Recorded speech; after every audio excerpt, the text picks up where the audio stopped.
Hello, dear friends. This is Phone Support Channel. Before you start watching this video, please subscribe to the channel and give it a like. And also write your feedback in the comments if this video helps you, or if you have any questions. Thank you.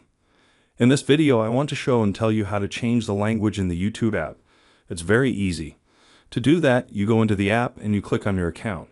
Then you open the settings option. And here you open the item General. Then you find the item that I have signed as App Language.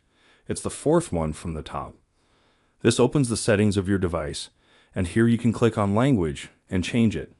As you can see, this is a very simple and quick way. Done. There is nothing complicated. If you like this video, put likes and subscribe to the channel.